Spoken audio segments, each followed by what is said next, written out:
Right మనం breaking చూస్తున్నాము. ప్రస్తుతం సుప్రీంకోర్టు తీర్పు వచ్చిన నేపథ్యంలో శశికళను దోషిగా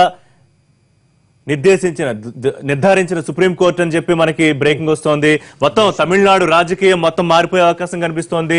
జయలలిత అక్రమాస్తుల కేసులో ఏటుగా ఉన్న శశికళను దోషిగా నిర్ధారిస్తూ సుప్రీంకోర్టు కీలక తీర్పు వెల్లడించినట్టుగా మనకి తెలుస్తోంది. సుప్రీంకోర్టు తీర్పుతో రాజకీయ భవిష్యత్తు, తమిళనాడు రాజకీయ భవిష్యత్తు ముడిపడిందని మనం మొదటి నుంచి మాట్లాడుకుంటున్నాము.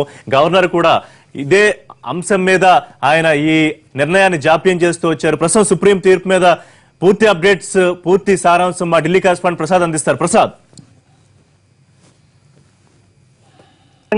అమితాబ్ రాయ్తో కూడినటువంటి ధర్మాసనం కింది కోర్టు అంటే కర్ణాటకలో బదిలీ అయిన తర్వాత కింది కోర్టు వేసినటువంటి ప్రత్యేక కోర్టు వేసినటువంటి శిక్షనే ఖరారు చేస్తూ నిర్ధారిస్తూ ఆ మేరకు తీర్పును ప్రకటించడం జరిగింది.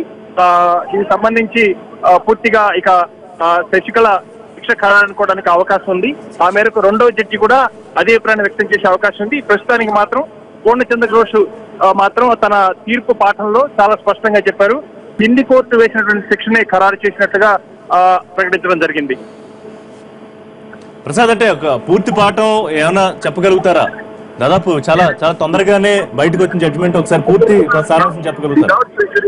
సాధారణంగా ఈ కోర్టు కాలు చాలా క్రిక్కిరిసి ఉండటంతో ఒక్కసారిగా శిక్ష కన్విక్ట్ చేయడం జరిగిందని అనడంతో చాలా అంతమంది ఉన్నటువంటి మీడియా ప్రతినిధులు, లాయర్లు వీళ్ళంతా కూడా ఒక్కసారిగా బయటకు రావడంతో పూర్తి పాఠం వినేందుకు అవకాశం లేకుండా పోయింది.